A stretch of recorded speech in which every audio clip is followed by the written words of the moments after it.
This Week in Connecticut with Dennis House starts now.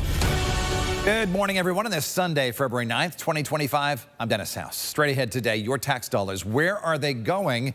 We take a look at Governor Lamont's budget proposal.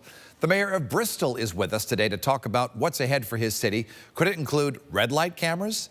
The business of marijuana. Cannabis executive Rena Ferrarisi shares inside information with us.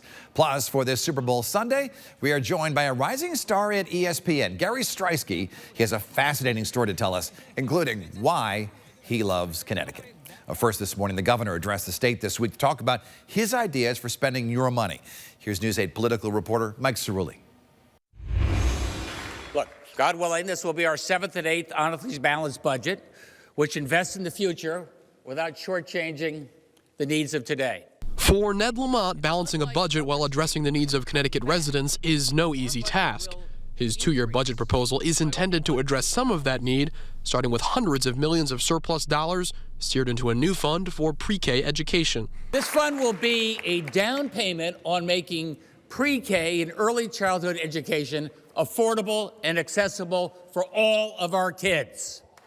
Lamont is also rolling out about $200 million over the next 2 years for local schools and special education services. We have proposed an additional $160 million in funding for our schools, $160 million. And our fiscal 27 budget includes an additional $40 million to help you subsidize support for these special kids as well. But the state's largest teachers union and many Democratic legislators have said this funding is not enough. The teachers union saying they liked some of what they heard, but, quote, the governor's budget proposal falls short of the bold, immediate action needed to address the urgent crisis of special education funding and the teacher shortage facing our state. While some have criticized Lamont's proposals for not going far enough, Republicans say he's spending too much. This is not the fiscally moderate governor that got reelected just 2 years ago. Republicans say proposals like the pre-K fund circumvent the state's system of spending controls, often called fiscal guardrails. It opens up the fiscal guardrails beyond what we could have even imagined, and it's opened up the candy store to the majority party Democrats who have said that they want to spend. Democratic leaders in the legislature, some of whom want to see more spending than the governor proposed, stressed that his speech was just the beginning of a months-long negotiation. What the governor has said as a snapshot in time was a reasonable beginning for our budget process. But again, we are at the beginning of that budget process. The State House Speaker also addressed an elephant in the room. The bigger concern is the federal government, right? So here we are today. April could be a different conversation. I'm Mike Cerulli, News 8. We have much more on the budget coming up on Capitol Report at 10:30. Now, the city of Bristol. It's in the middle of historic change. Its mayor sat down with me this week to talk about it. And with us now is the mayor of the great city of Bristol, the Mum City, Jeff Caggiano. Mayor Caggiano, good to see you here in the program. Always good to see you, Dennis. Thanks for having me. Welcome back. So we just learned that you're running for re-election. Why do you want to do another term? Yeah, I announced at our RTC meeting last week, and the main reason that I did that was that, we have a lot of really good things happening. One of our major focus areas was revitalization of downtown.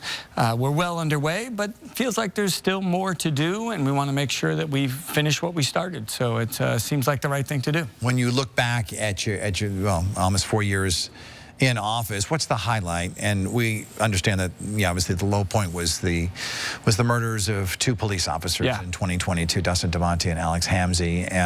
The memorial is now part of that whole reconstruction of downtown. Correct. But what's the, well, let's begin with that. Where does that stand? So right now they don't have that memorial going in because we're not 100% sure we're going to keep our police station right where it is. There's a garage above it that has significant work that needs to be done.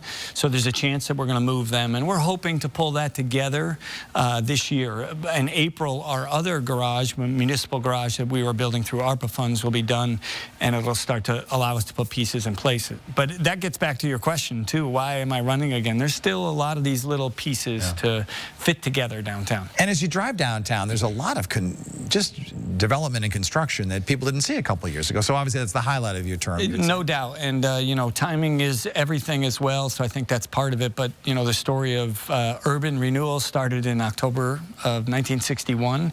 And I think by October of 2025, 64 years later, the goal is to be at a point where we can say everything is on that right track and that we don't own any parcels downtown and that the revitalization has finally happened. One of the first times I interviewed you, you said, I really want restaurants to open in downtown Bristol, and you got your first one.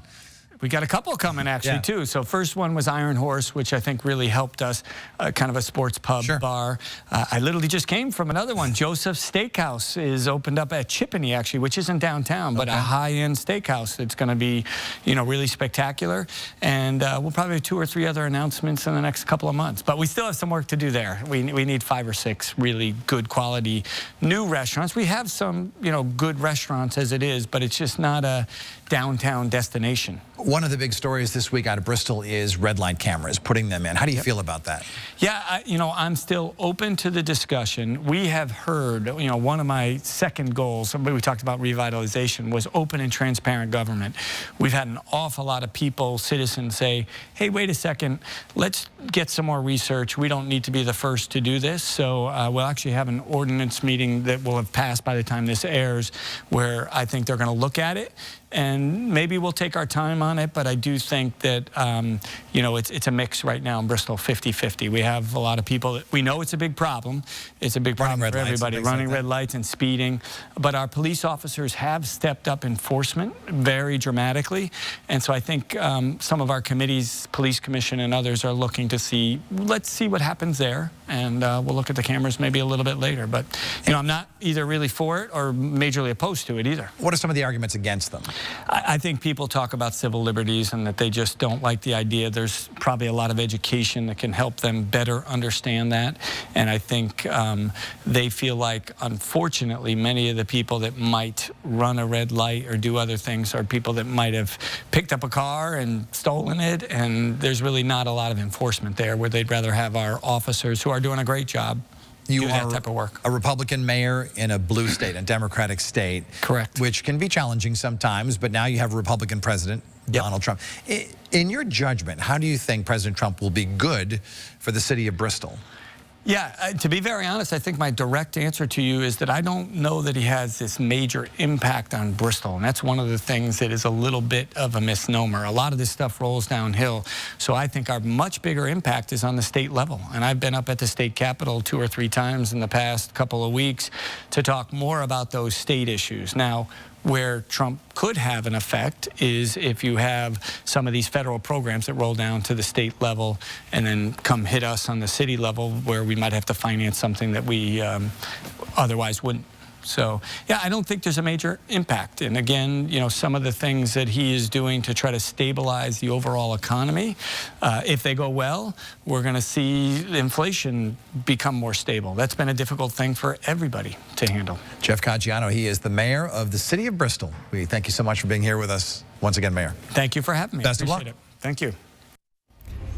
And when we come back, we are talking marijuana on this Sunday morning.